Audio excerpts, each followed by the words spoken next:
갈증은 인체에 물이 부족해서 세포들이 아우성을 치는 것이죠.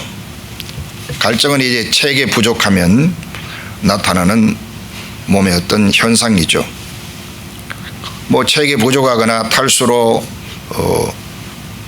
우리가 탈수에 빠지거나 또 탈수가 아니더라도 그 미네랄 가운데 나트륨 이 성분이 부족하면 우리 몸에 이 밸런스가 깨져 가지고 그걸 빨리 공급해 달라고 아우성을 치는 겁니다. 그래서 땀을 이제 많이 흘린다든지 또 너무 짜게 먹고 그렇게 해도 갈증이 나지요.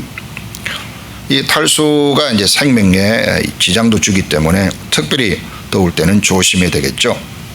이게 응급 상황 알람벨이라 뭐 그런 식으로 표현을 하기도 합니다. 근데 이제 우리가 근데 또 신기한 것은 그렇게 못 살 것 같다가도 입에 물이 들어가면 즉각적으로 또 시원해집니다. 아마 입안에 어떤 그걸 감지하는 촉수가 있지 않나 그렇게 여겨지는 거죠. 자, 입안에 수분이 들어왔던 감지하고 이제 이걸 알려주는 그런 장치들이 우리 몸 안에 있고 또 조금 부족하면은 야 위험해 너 빨리 물 마셔야 돼 막 이런 식으로 신호 보내고 하는 거 참 하나님께 감사해야 됩니다. 세상을 살다 보면은 뭐 이런 육신의 어떤 물 필요한 것은 또 물을 우리가 마시면 해결되지만 정말 삶의 어떤 목마름 같은 게 있잖아요. 막 갈증이 나는 겁니다. 뭔가 시원히 좀 해결되면 좋겠다 뭐 이런 게 있잖아요. 해결이 안 되는 겁니다. 겉으로는 평온해요. 겉으로는 찬송도 부르고 겉으로는 감사도 하고 겉으로는 친절도 하고 겉으로는 뭐 이렇게 하는데 마음 속에 그런 깊은 갈증이 있는 겁니다. 어떤 경우는 그걸 지금 얻지 못하면은 정말 내 삶이 아무 의미가 없어지는 것 같고 또 심지어 막 죽을 것 같은 그런 것을 느낄 때도 있죠.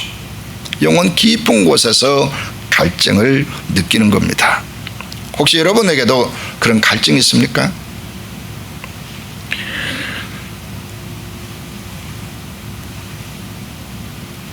갈증이 있다면 그 갈증이 무엇 때문에 있는 것인지 자신을 한번 짚어볼 필요가 있겠죠. 심한 목마름을 겪은 사람들 이야기가 성경에 나옵니다.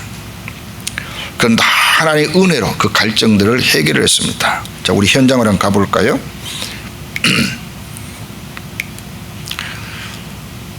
하갈과 그 아들이 마신 샘물에 대한 이야기가 창세기 21장에 나옵니다. 하갈은 아브라함의 아내 사라의 몸종이었습니다. 애굽 사람이었고요. 아브라함이 나이가 들어서 아들이 없었어요. 사라는 그 당시의 풍습을 따라서 자기 몸종을 씨바지처럼 여기고 그 몸종을 통해 아이를 낳고 자기 아들로 입양하려고 합니다. 고대는 뭐 이게 문제가 안 되었잖아요. 그래서 태어난 아이가 이스마엘입니다. 이스마엘이 잘 자랐습니다.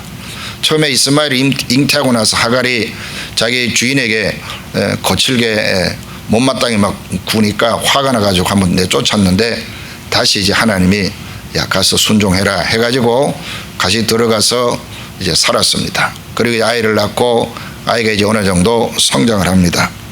성장하는데 이삭이 태어났어요. 이삭이 태어나가지고 저절대고 그게 너무 기뻐가지고 잔치를 벌입니다. 그날 그 기분 좋은 날 사라가 너무너무 기분 좋은 그날 하필은 이스마엘이 이삭을 조롱을 해요. 놀립니다. 그냥 단순히 재밌으라고 하는 그런 게 아니고 상당히 불쾌하게 하는 그런 어떤 행동을 한 것 같습니다. 그래서 이제 사라가 화가 머리끝까지 나가지고 아내들이 화가 나면 누굴 볼까요? 남편을 볶아 되는 거예요. 남편이 뭔 죄가 있다고 얘 막 볶아댑니다. 당장 입에 거품 물고 내쫓으라고. 온유월에 막 서리바돌 내리는 여인들의 그 한 그 있잖아요. 막 무서운 거예요. 그거 진짜 와 대단한 겁니다. 그래 막 아브라함이 어쩔 줄 모르는 거예요. 아브라함 입장에서 아들도 귀하고 하갈도 안타깝고 그러니 이 마음씨 좋은 영감님이 얼마나 마음속에 고민이 되었겠어요. 고민하고 이걸 어떻게 해야 되나 그렇게 생각하고 있는데 하나님께서 이번에는 교통 정리를 해 주십니다. 자, 하나님이 교통 정리를 하시는데 내 아이나 내 여종으로 말미암아 근심하지 말아라, 그렇게 말씀하죠. 하나님이 교통 정리를 합니다. 사라가 네게 한 말을 들으라. 이 아이들과 하갈을 내보내라, 그런 말이죠. 아브라함의 참된 언약의 씨가 누구냐? 이삭이다. 그러니까 쟤를 독립을 시켜야 된다, 그걸 말씀하는 거예요. 내보내라는 말은 굶겨 죽이라는 말이 아니고 독립을 시켜라. 너 품에 이제 더 이상 품고 있으려고 하지 말라, 그렇게 말씀하는 거죠. 자, 13절에 보니까 그러나 여종의 아들도 내 씨니 내가 그를 뭐라고요? 한 민족을 이루게 하시래요. 누가 그러게 하십니까? 하나님이 하시는 겁니다. 그러니까 이스마엘과 하갈을 독립을 시키면 내가 책임지고 큰 민족을 만들어 줄 것이니까 걱정하지 마라, 그렇게 말씀하는 겁니다. 이 말을 듣고 이제 내보냈어요. 내보내가지고 그 가죽으로 만든 그 스킨, 그거로 만든 물주머니를 거기다 물을 채워가지고 그걸 이제 지우고 길을 떠나게 만드는 겁니다. 사실은 하갈의 입장에서 보면은 쫓겨나는 거죠. 갈 데가 어디 있어요? 가본 곳도 없고, 늘 어릴 때 사라의 몸종이 돼가지고 아브라함 집에서 자기도 자라고 지금까지 살아왔는데 뭐 수십 년 여기 살았는데 어디 가겠어요? 옛날 농경 문화에서 여성들이 들판으로 나가는 것은 거의 죽음이랑 마찬가지인 거죠. 그래서 브엘세바 들판을 이리저리 방황을 하고 방향이 없으니까 정말 원더링 하는 거예요. 왔다 갔다 어디로 갈지를 모르는 거죠. 그러다가 이제 시간을 보내고 광야니까 목이 마르니까 뭐 가지고 물 그자 홀짝홀짝 먹고, 뭐 하갈은 나이가 어느 정도 이제 성장하긴 했지만은 그건 계속 엄마만 쳐다보고 있지 않겠어요? 그러다가 이제 이 워를 바들에 물이 다 떨어졌어요. 아이가 이제 울고 보채는 거죠. 뭐 집에 가자, 왜 나왔냐부터 어디로 갈 거냐 뭐 묻잖아요, 그죠? 아이들은 뭐 그 생각 없이 묻는 거예요. 저도 미국 처음 왔을 때 다운타운에 가다가 길을 잃었는데 온 가족이 저보고 묻는 거예요. 왜 묻는 거예요? 왜 가듯이 나도 처음 왔는데 전부 나만 묻는 거예요. 그와 같은 상황입니다. 아이들은 조금만 더 하면 왜 그래? 왜 그래? 이유가 뭐냐고 묻는데 난들 뭐 알 게 뭡니까? 그런 걸 생각해 보니까 이 이스마엘이 엄마에게 보채지, 이 하갈은 어떻게 해야 될지 모르겠지, 그러다가 물이 떨어졌어요. 그러니 기가 막힙니다.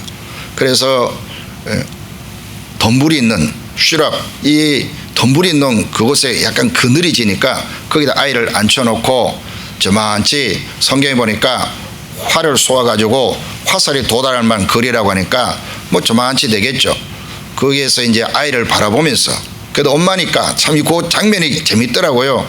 그 아이를 보면서 거기 앉아가지고 신세 타령하는데 우는 겁니다. 그 우는데 내용이 뭐냐면은 저 아이가 죽을지도 모른다는 거죠. 이게 참 엄마이다 같은 공통된 마음인 것 같습니다. 저 아이가 죽을지 모른다. 너무 마음이 아픈 겁니다. 아이 울고 엄마 울고 이게 집안 망한 거 아닙니까?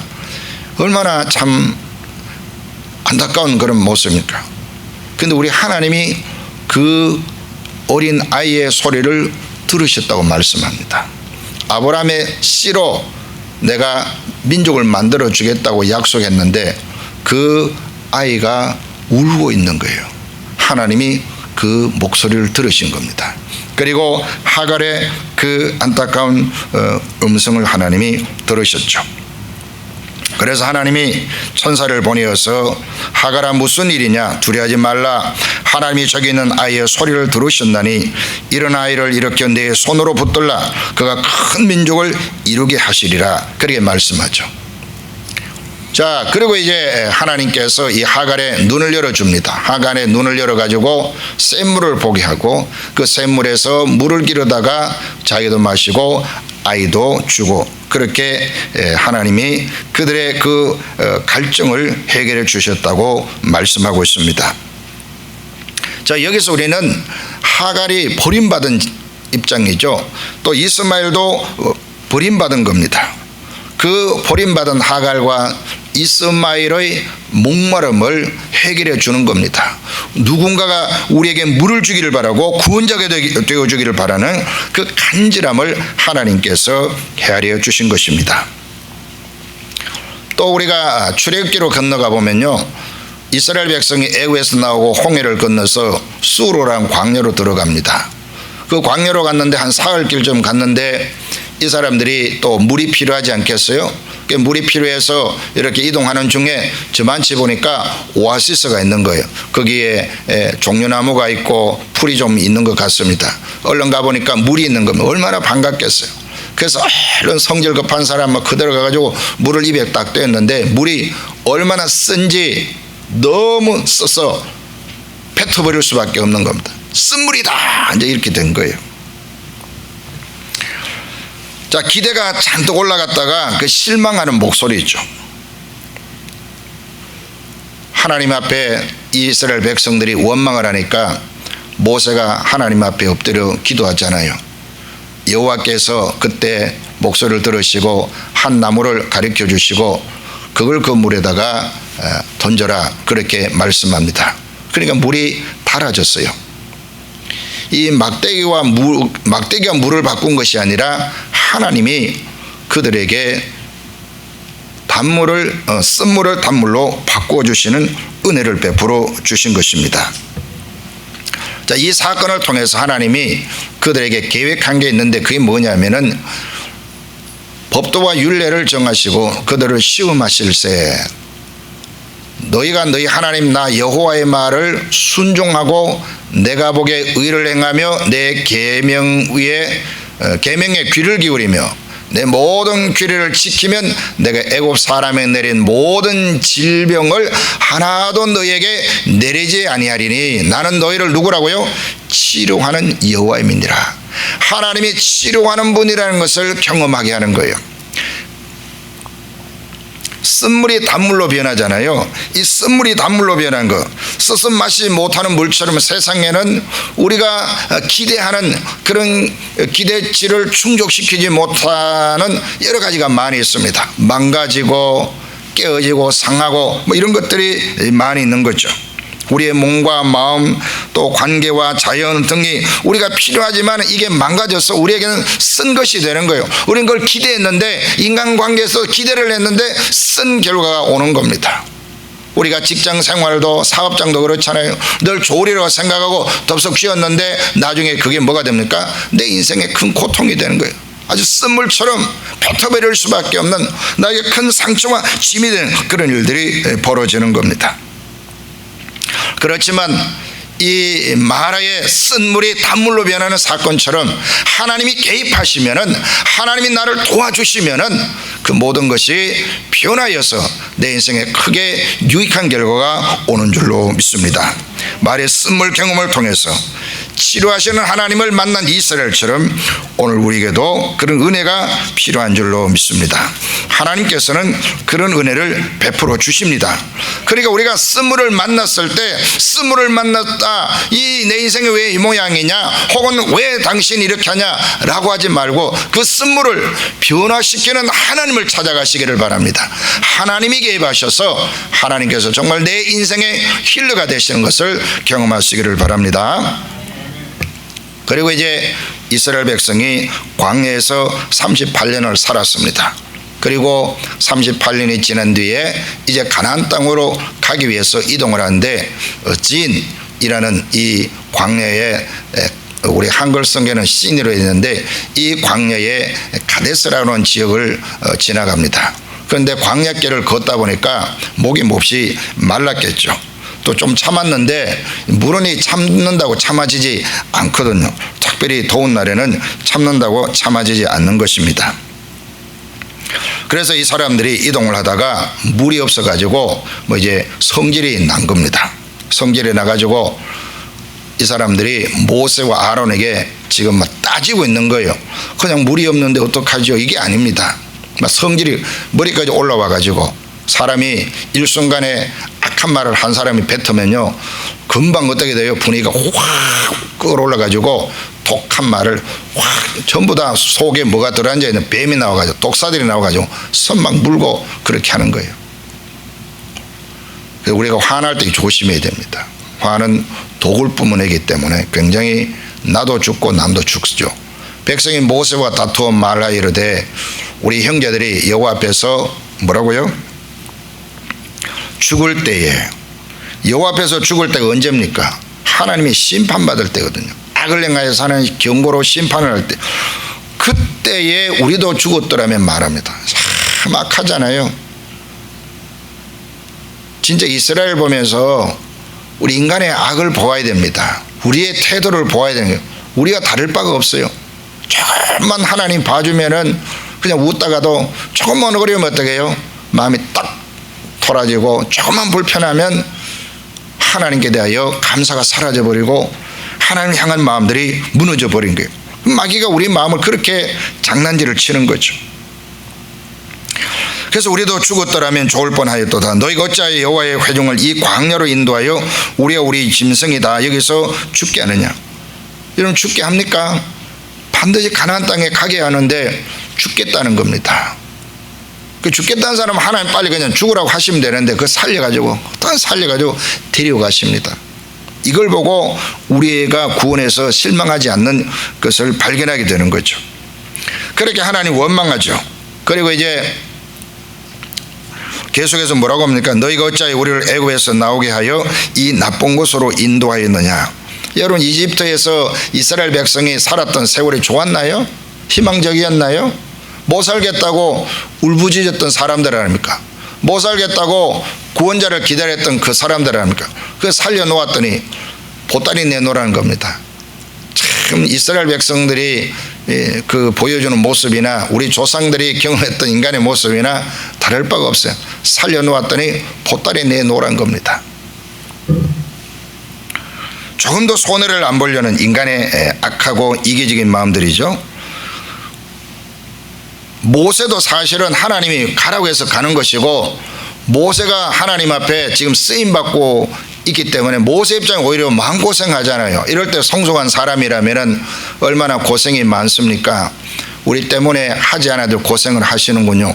그렇게 해야 되지 않겠어요? 그게 인간이 건강한 마음이고 그게 은혜를 알고 감사를 아는 사람이죠. 우리도 참고 지금까지 하나님의 은혜로 살아왔는데 설마 하나님 여기서 우리를 목말라 죽게 하겠습니까?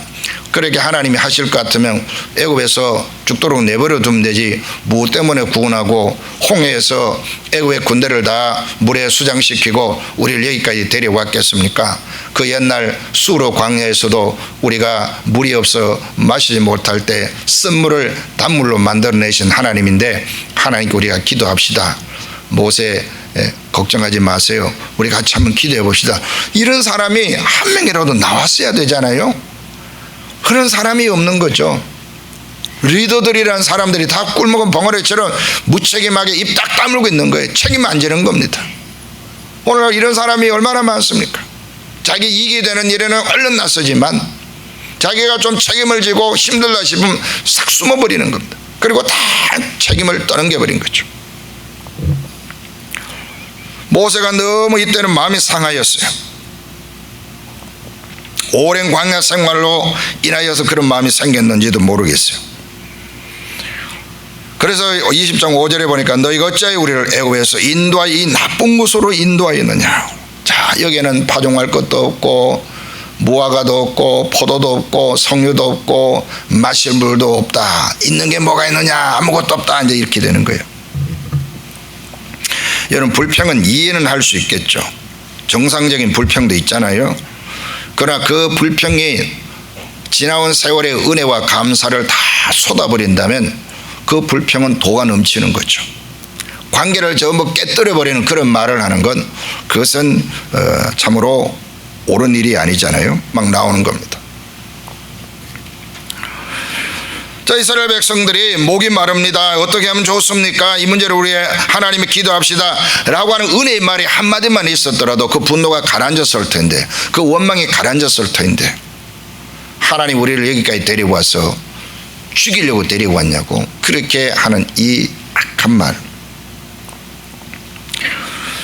원망과 불평이 썩은 감정들이 그냥 팍 나오는 거죠. 모세와 아론이 무슨 재주가 있겠어요? 그래서 하나님 앞에 엎드립니다. 하나님께서 모세에게 지팡이를 들고 일어서라 그렇게 말씀하죠. 그래서 모세가 이 지팡이를 들고 일어섭니다. 일어서 가지고 백성을 모아놓고 그 큰 바위 앞에 모아놓고 모세가 지금 화가 잔뜩 나 있어요. 잔뜩 나가지고 그 사람 뭐라고 말합니까? 반역한 너희여 들어라. 우리가 너희를 위하여 이 반석에서 물을 내라고? 이게 가능한 일이냐? 이 말이죠. 야, 여기서 물 나보고 물 내놓으라고 하면 야, 나도 인간인데 어디서 물을 가져오라는 거냐? 뭐 이렇게 지금 막 심기가 불편해진 겁니다. 근데 여기서 모세가 실수한 거예요. 하나님이 네가 물을 내라고 하지 않았잖아요.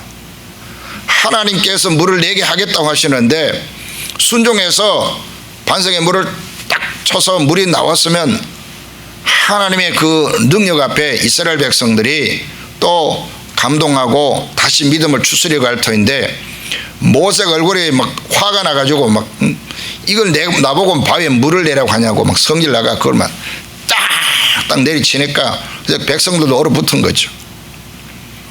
하나님이 화가 난 분이 되어버린 겁니다. 하나님이 화를 내시는 분이 된 거예요. 모세가 화를 내면 하나님이 엄청나게 성질머리 참 안 좋은 분이구나. 목이 마른데 목이 마르다고 말하는 게 정상이 아니냐. 그 물이 없어가지고 고생해봐. 사람이 제정신이 안 돼. 그러면 그런 말을 할 수도 있는 거 아니냐. 뭐 이런 정도까지 이해를 할 법도 한데 모세가 지금 화가 나가지고 막 성질을 내니까 하나님이 어떻게 되겠어요? 아주 하나님이 성질 난 분이 되는 겁니다. 그래서 나중에 모세와 아론 보고 야, 니네들은 여기 성질 냈는데 나의 거룩함을 안 나타내었으니까 너는 광야에 가나안에 들어갈 수 없어. 그렇게 돼버린 거예요. 그래서 참 하나님이 일하는 사람은 조심해야 되는 거죠. 하나님의 영광을 가리면 절대 안 되는 겁니다. 여러분이 주의 사람으로 섬길 때에 꼭 명심해야 됩니다. 여러분 성질대로 그렇게 하면 하나님의 영광을 가립니다. 하나님이 참으신 만큼 나도 참으려고 애를 써야 되는 겁니다. 그러면 하나님 다 해결해 주시잖아요. 자, 그래서 이제 모세가 손을 들어가지고 지팡이로 반석을 쳤어요. 그랬더니 물이 흘러 넘치는 겁니다. 자, 그런데 이게 이제 별명이 붙었어요. 이는 시인광야에서 회중이 분쟁할 때 너희가 내 명령을 거역하고 그 물가에서 내 거룩함을 그들의 목전에 나타내지 아니하였음이니라. 이 물은 시인광야 가데스의 머리바 물이니라 그렇게 말합니다. 가데스 머리바의 물이라는 별명이 붙은 거예요. 자, 하나님 이스라엘 백성들을 향한 약속을 지키고 긍휼히 여기시고 계시죠. 끝없이 이어지는 광야에서의 고달픔을 헤아려 주시는 겁니다. 우리 인생도 짧은 듯 하지만은 때론 인생이 참 길지 않아요? 돌아보면 세월은 굉장히 짧은데 살아갈 세월은 너무 멀게 여겨질 때가 있는 것입니다. 우리가 단 하루도 간단하게 지나갈 수 없는 그런 여러 가지 복잡한 인생이잖아요. 젊을 때만 어려운 게 아니었어요. 어떤 경우에는 지금이 더 어려울 수도 있고요. 또 나이가 더 들면은 더 든 것 때문에 어려울 수도 있습니다. 어제 우리 교회 최고령자 분을 신방을 했는데 뭐 여러 가지 뜻대로 안 되니까 우시는 거예요. 내 마음이 너무 아리더라고요. 뭐 전화도 받을 줄 모르고 불러도 대답할 줄 모르고 막 이런 거 생각해 보니까 옛날에 마음대로 다니는데 다닐 수도 없고 그러니 막 너무 속이 상한 거예요. 너무 막 미안하고 그래서 너무너무 속 상해가지고 막 우시는 거예요. 나중에는 막 키를 아예 저희 주시더라고요. 키 가지고 다니라고. 그게 저의 미래 모습 아닙니까? 나도 언젠가 저 세월이 오겠구나. 그러니까 내 남은 인생이 밝지만은 않는 거예요. 육신을 바라보면은 광야 인생과 같은 겁니다. 38년간 지냈으면 광야 생활에도 익숙할 법도 한데 해결이 안 되는 일이 또 생기는 겁니다. 견디고 버티고 극복하고 여기까지 왔는데 또 물 문제가 생기는데 이게 해결이 안 되는 거예요. 노력한다고 되는 게 아니잖아요. 물이 부족한 거 참는다고 되는 게 아니잖아요. 그걸 앉아가 뭐 전략 회의한다고 되는 게 아니잖아요. 우리 인생도 그런 게 있더라고요. 상상하지 않았는 어떤 나쁜 결과가 올 수도 있는 거예요. 뭐 노력한다고 노력의 대가가 차근차근 이렇게 오는 게 아니더라고요. 공식대로 안 되는 거예요. 선한 일도 선하게만 사람을 대한다고 사람들이 선한 게 알아주나요? 선한 사람 오히려 여기로만 이용하는 사람들이 있잖아요. 그 얼마나 마음이 상합니까? 그런 게 우리 광야에서 목이 마른 이스라엘 백성들의 삶과 동일한 것입니다. 그런데 하나님 앞에 기도했더니 하나님이 반석에 물을 내셔서 그들이 짐승과 사람 모두가 다 흡족하게 마실 수 있도록 은혜를 베풀어 주셨습니다. 하나님 우리에게 주시는 메시지가 뭡니까? 하나님이 당신의 인생을 돌보고 책임지고 있다. 어떤 경우에도 실망하지 말아라. 어떤 경우에도 물러가지 말아라. 하나님을 찾으라. 반석에서 물이 날 것이라고 네 머리로는 생각하지 못하지만 내가 하면은 물이 나온다. 그러니까 우리의 인생에 반석보다 더 단단한 문제가 있다 할지라도 하나님이 손을 대면은 그곳에서 나를 살리는 역사가 일어난 줄로 믿습니다. 그리고 우리가 사사 시대로 한번 넘어가 봅시다. 이제 또 수백 년 세월이 흐릅니다. 사사 시대에 가면은 삼손이라는 사람이 등장하는데 이 삼손이라는 사람이 블레셋 사람들로부터 이스라엘 구원케 하여 부름받았어요.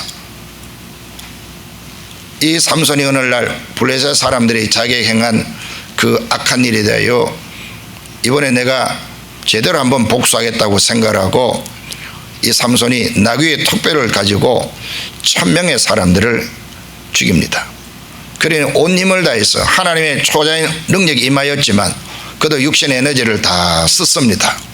그러니까 나중에 이 삼손이 다 이제 저항하는 군인이 없어지고 나니까 정신이 번쩍 드는 그런 상황인데 그제서야 이제 몸이 너무너무 쇠잔해 있는 걸 느끼게 되잖아요. 그래서 삼손이 심히 목이 말라 그렇게 말합니다. 너무너무 목이 말라서 하나님 앞에 부르짖습니다.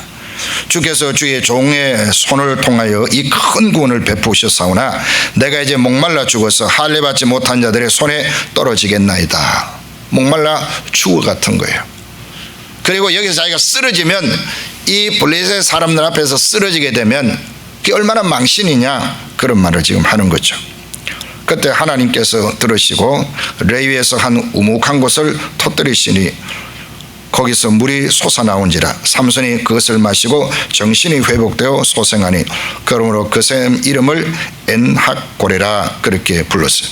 엔하코레 이게 엔하코레 그 샘이 오늘까지 레위에 있더라 그렇게 말합니다. 심히 목이 말랐던 삼손처럼 우리도 될 때가 있죠. 힘을 다해서 살았어요.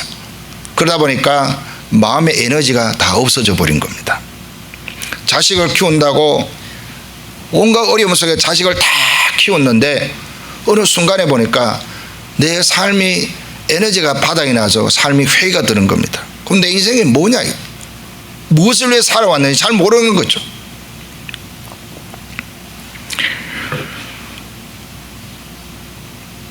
열심히 앞만 보고 살았는데 이렇게 살면 될 줄 알고 살았는데 어느 순간에 큰 병이 덜컥 걸리고 나버립니다. 그제서야 진짜 살고 싶은 생각이 간절한데 그때는 약물과 싸워야 되는 겁니다. 죽음을 옆에 놓고 버티고 견뎌야 되는 그런 일이 벌어지는 거예요. 우리가 사명을 감당할 때도 마찬가지입니다. 하나님 일을 한다고 하더라도 하나님 일을 행하는 사람의 마음의 에너지가 계속 있는 게 아닙니다. 육신의 에너지가 언제나 솟아나는 게 아니에요. 이를 잘 조절을 해야 됩니다. 그런데 어떤 경우에는 하나님이 몰아붙이듯이 우리에게 그 일을 하게 하신단 말이죠. 그러다가 이제 엘리야처럼 에너지가 방전되는 상태도 오기도 하고요. 이 삼손처럼 목이 말라서 죽을 같은 것을 경험할 수도 있는 겁니다. 그렇지만 사명을 감당하는 사람들은 하나님의 영광을 가릴까 싶어서 힘들다는 말도 어떤 경우는 못하는 거예요.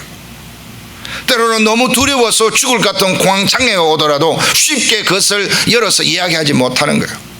어떤 경우는 정신적인 어떤 심각한 병을 앓고 있음에도 불구하고 하나님 믿는 사람이 내가 정신적인 문제가 있다고 어떻게 말할 수 있느냐. 그래서 상담하러 가지도 못하는 겁니다. 하나님의 영광을 가질까.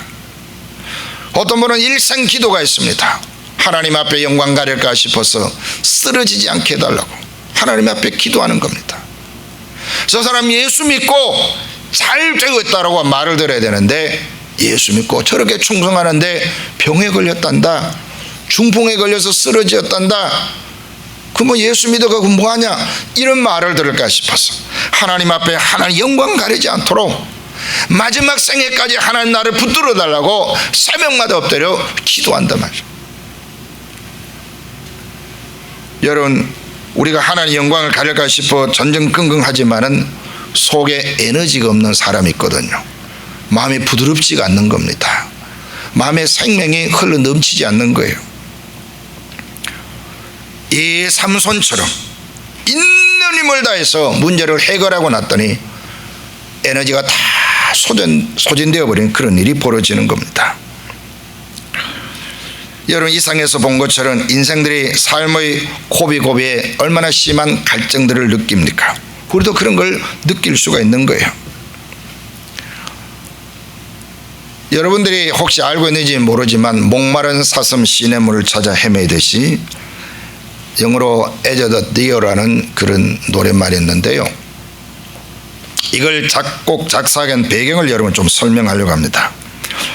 이 사람이 이제 마틴 니스트롬이라는 사람인데 1956년생이고 워싱턴 시애틀 출신입니다.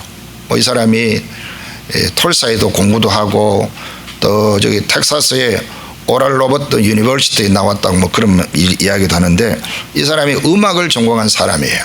음악 많은 곡을 쓴 사람인데 24살 때에 고등학교 교사가 되었습니다. 학교 교사로 있다가 텍사스 달라스에 거기에 기독교 음악학교 네이션즈 인스티튜트라고 하는 곳에 진행하는 이제 프로그램에 참여하려고 갑니다. 이제 텍사스 달라스로 가려고 하는데 뭐 돈이 없었대요. 그래서 이제 기차를 타고 이제 뭐 그곳에 간 것 같습니다. 이 사람이 이제 워낙 교회에서도 찬양으로 섬기고 신실하게 하고 하니까 사람들이 이 사람 내면에 깊은 갈증이 있는 줄 몰랐어요. 자기는 너무너무 목이 말라서 내가 죽을 것 같다는 생각이 들 만큼 상심하고 깊은 방황 가운데 있는데, 일단 겉으로는 태연하게 이제 찬양하고 또 찬양을 더 잘하려고 음악을 배우기 위해서 이제 그런 캠프에 참석하는 겁니다.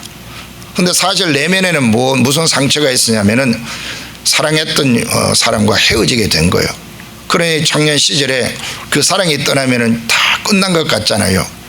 그러니까 얼마나 마음이 슬프고 괴롭고 힘들었겠어요. 그걸 잊기 위해 가지고 사실은 기도 음악 캠프로 떠난 겁니다. 가서 그 기숙사에 가서 생활하는데 마음이 기쁨이 없는 거죠. 그래서 룸메이트가 그럼 네가 금식 기도를 한번 해보라, 그런 제의를 합니다. 그 금식 기도를 하는데 7월의 무더위였습니다. 금식 기도를 뭐 하루 이틀 한 것도 아니고 뭐 오랜 시간 그렇게 하는 거죠. 한 3주 가까이 한 20일 정도 이제 금식을 합니다. 금식을 하는데 뭐 밥을 안 먹고 이제 금식을 하다 보니까 자기는 처음에 이제 그 친구가 얘기할 때 그 무슨 수도사나 하는 것이지 무슨 금식을 하냐 그렇게 생각하는데, 자기 영혼에 너무 목마르니까 그럼 나도 한번 금식해 봐야겠다 생각하고 금식을 하는 겁니다. 금식을 하는데 목이 마르니까 물을 마시지 않겠어, 그죠? 자꾸 물을 이게 마시고 싶단 말이죠. 물을 마시고 싶으니까 이제 수도 꼭지에 가서 이제 물을 벌컥벌컥 마시고 그렇게 합니다. 그렇게 하다가 금식 19일째 되는 날 자기가 기숙사에 있는 조율도 되지 않는 낡은 피아노 건반에 앉았어요. 그 시편 말씀을 묵상하면서 예배를 드리고 있는데 갑자기 마음속에 하나의 시상이 떠오르는 겁니다. 하나님의 말씀 시편 42편 1절에 나오는 말씀이 떠오르는 거예요.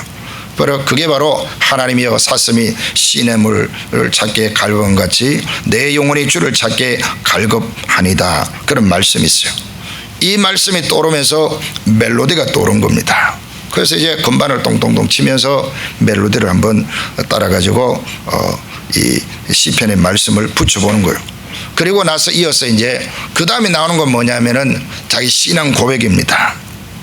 그래서 이 찬양 앞부분은 말씀이고 뒷부분은 말틴의 신앙 고백이 나오는 거예요. 이렇게 완성된 찬양이 1981년에 음반으로 나왔고 그것이 전 세계의 명곡이 된 겁니다. 교회마다 모든 민족들마다 이 찬양을 부르고 있습니다. 마틴 늘 이렇게 고백을 한다고 합니다. 사람들의 인정을 받기 위한 갈망은 매 순간 찾아옵니다.